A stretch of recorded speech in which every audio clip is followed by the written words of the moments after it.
Okay. Let me just report this real quick. Okay, Dan, if you just want to start with talk about this past weekend and then look forward to this weekend, and then we'll open to questions. Just everybody use the hands raised emoji thing. Sure. Yeah. Yeah.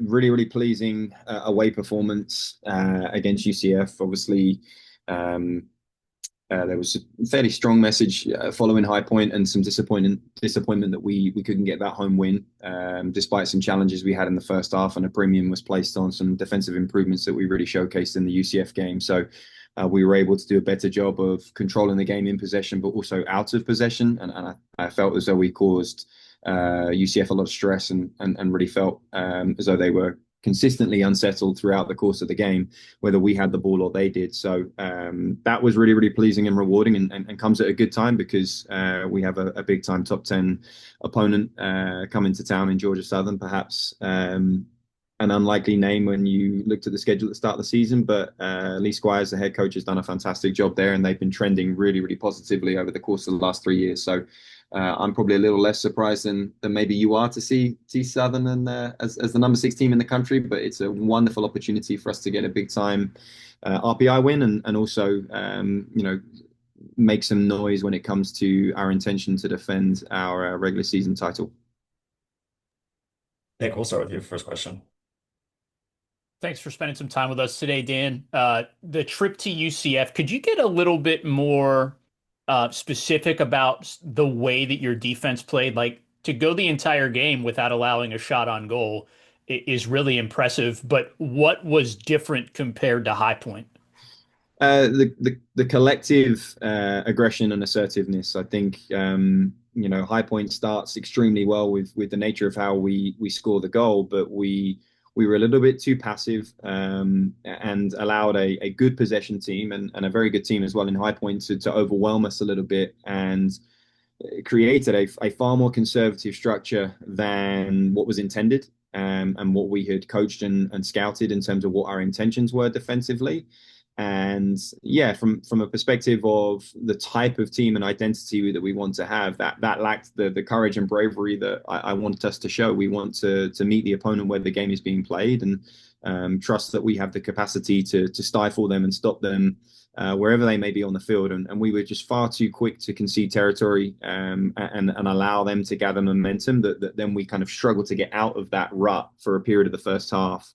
That was disappointing. So the collective effort of how we defended, the compactness and the intent to try to build pressure and again meet the opponent where the game was being played was much, much better against UCF. Ryan, we'll go to you. So Dan, I guess from your defense to Georgia Southern's defense, they've only allowed 4 goals all year, only allowed one to Marshall last time out. What do they do so well, I guess, in the back end of their defense, and how are they so strong back there? Yeah, I think that was probably the foundation of what my perception, at least, of what Lee built, and has been building at Georgia Southern. They've shown in previous years that they were going to try to make sure they were difficult to break down. I think they're comfortable out of possession, comfortable if they have to drop into a low block. That's something that they don't always do, and they did show an intent to high press Marshall as well. But should the game arrive in their half, I think they feel really confident that they will defend in a structure that will make it difficult to break them down, and then possess a threat in transition, which I'm sure at some point we'll get to what those attacking threats are and the qualities that they have.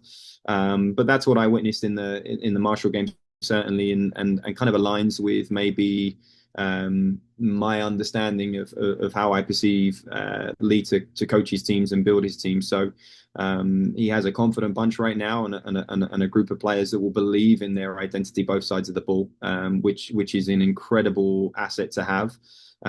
It's not just about tactics; it has a lot to do with the psychology that goes into it as well. And we're going to play a team that's high on confidence and carrying a ton of momentum, which is just as difficult as of a task as it is to deal with the talent and the quality of what they have as well.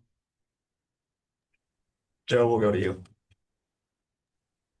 Dan, you mentioned after the High Point match that you wanted your guys to carry themselves as they were a top 10 team. How well do you think that message has been received, or is Saturday really the first opportunity to kind of see if that message was well received by your guys? No, I think there's a sample against UCF as well. I think it's it was commented on before the game that a title contender, a team that's looking to win the conference, has to go to a place like UCF and come away with 3 points. And I don't think UCF's record is a fair reflection of the quality of program that they have and the quality of team that they have.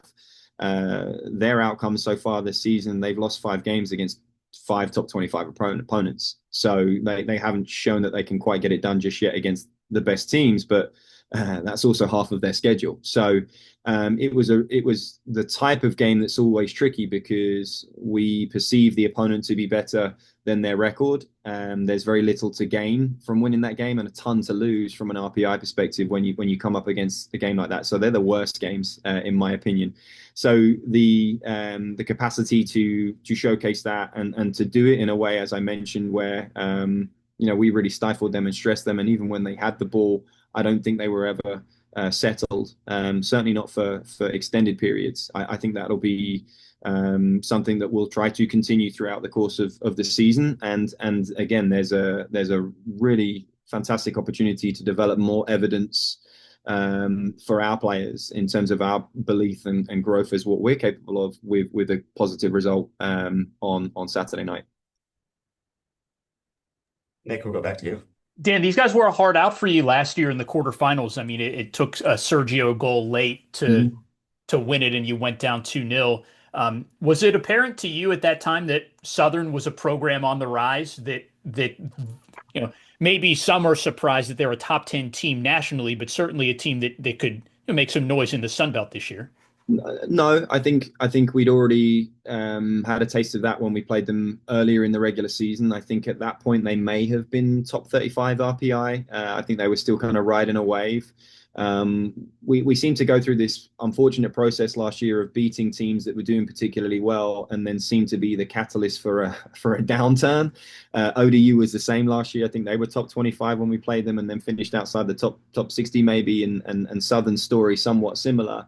But there were indications last year that they were significantly improved last year from perhaps the year prior to that. And the year prior to that, they caused us some problems, and I think stuck around for a 0-0 here, I believe.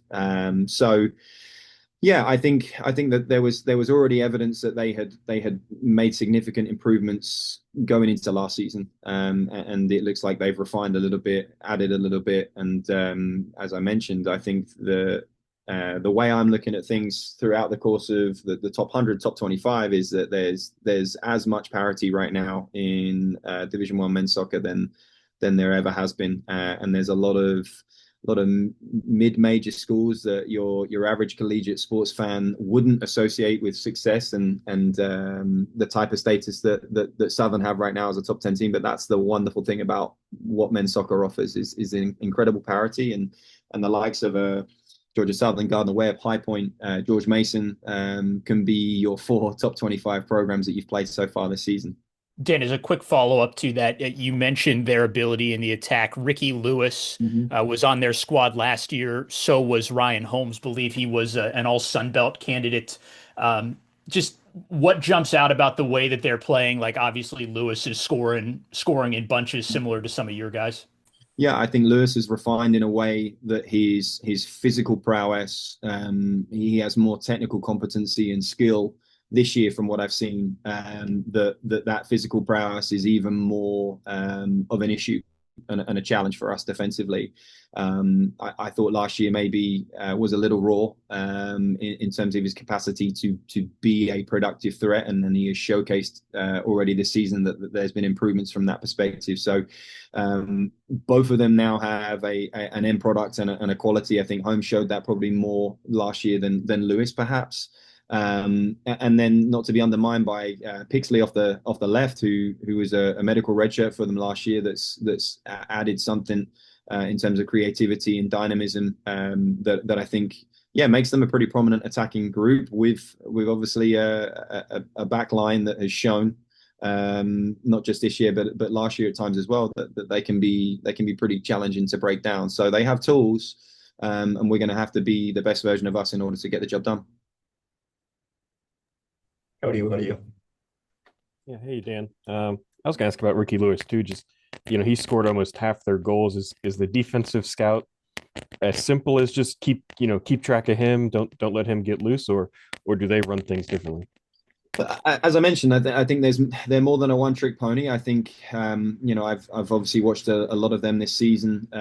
Even more recently in the most recent game against Marshall, he was the main threat in that game certainly. But again, we're familiar with Holmes, familiar with the challenges. I think he certainly scored against us last year in the regular season. Even Martin, who typically comes off the bench, the number 9, is a physical presence that again caused us issues in the conference tournament. So it's more than just Lewis, but I think he clearly draws a lot of the attention because immediately he jumps off the page with his physical presence, his speed, but he's shown a quality on the ball and some finishing capacity that maybe wasn't as prevalent last season that seems to have been refined and improved going into this year. Nick, back to you. Dan, you've continued to make some changes to the lineup, and I want to follow up on a conversation that we had earlier in the season about having so much depth that it's hard to keep everybody happy, right? Like that's something that you're dealing with this year. Are you making changes to the lineup based on matchups and things that you think you can exploit? Or is it strictly based on this is the best 11 based on what we've seen in training, and so we have to go with it? It's a little bit of both. It's a little bit of both. And that's part of the benefit of having the depth is that you have these luxuries where there are subtleties in players' profiles that maybe match up better in certain games. Maybe George Mason, for example, we felt like the left back was really, really dynamic and could be a problem and a threat going forward. And Isaac Shear was a really great solution on the right that day. In order to nullify that. And it is a little bit of kind of horses for courses in the sense that we have the capacity to adapt without feeling like it's to the detriment of the overall level. At the same time, the downside of that is, that then leads to confusion for the player that maybe then gets left out and was playing the game before and all of a sudden it's someone different. So I think it's important that we continue to remind the players that will be a dialogue that I'm more than willing to have with them as far as how we come to our decisions. There's always a method to the madness, and I don't always expect them to agree with me either. I hopefully can articulate in a way that's still productive and positive, and that they understand that there's absolutely still value that they will add to the squad and potentially even add to that game. But then their responsibility is to navigate that as professionally as they can and effectively prove that they are right and that I was wrong and perform in training and perform when they come on the next time to make me realize that okay, I made a mistake and I'm okay with getting things wrong sometimes and owning up to that fact. So again, it takes a lot of mental fortitude what we're asking the players to do, because there has probably been more changes and more mix-ups on the nature of how we've created our structure or personnel than maybe ever before.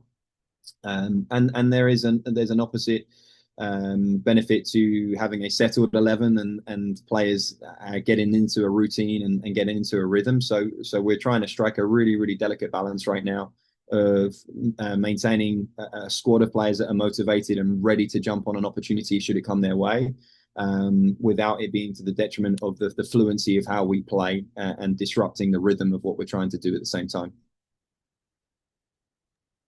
Nick, you have another question? I sure do, Adam. Sammy has scored 2 and 5, Dan.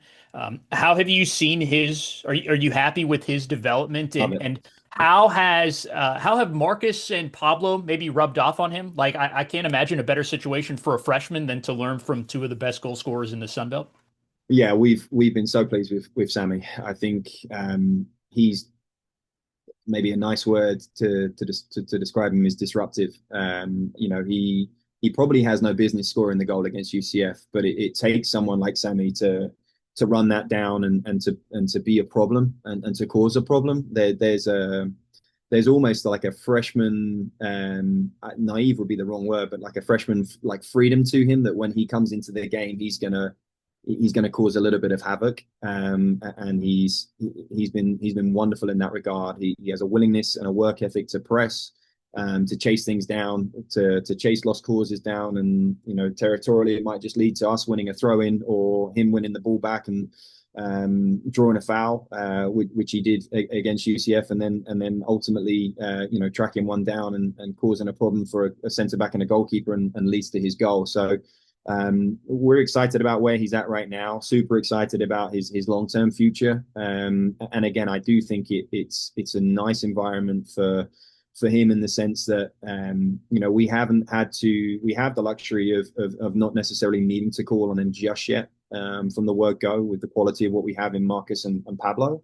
But what a wonderful position I feel like I'm in, with three forwards that have all shown they can score, and have all shown their qualities throughout the course of this season. So really, really happy with his progress, and very, very excited about the long-term future as well. Any other questions? Anyone wants to jump in? Nick, you got another one. Yeah, well, if you're offering, I'll take it. Dan, can you speak to Felix's versatility? He's kind of played just about everywhere for you on the flanks this year. What allows him to be effective both in attack and in defense? Well, an openness to doing it, certainly. An open mind to kind of play in that position. I think it adds a physicality and an aerial prowess to what we have defensively, which I thought was very evident against UCF, in terms of the quality of how the four of those won their aerial duels and navigated Ngobu, the big man up front for UCF as well as other threats that they possess. And then, still being able to feel as though we can get him into attacking areas where he can play with his identity and play to his attacking strengths, higher on the left at times. I thought I was happy with the nature of how the game developed down that side, and the problems that we were able to cause with Felix joining a little bit later, and then obviously Marcus drifting that side a little bit more than perhaps we've asked him to before. But as I've mentioned before, Marcus enjoys being the creator sometimes, and being engaged and involved in the ball, and Paolo will be happy if you just create 3 chances, even if he only touches it 5 times. So they're a nice combination together, and complement each other well. And kind of sliding Felix and maintaining Felix on that side has given us a dynamic down that side, which I think is pretty threatening. Yeah, that's probably good for today. Thanks for joining us. We'll see everybody on Saturday night. Thanks, guys. Thanks, Dan.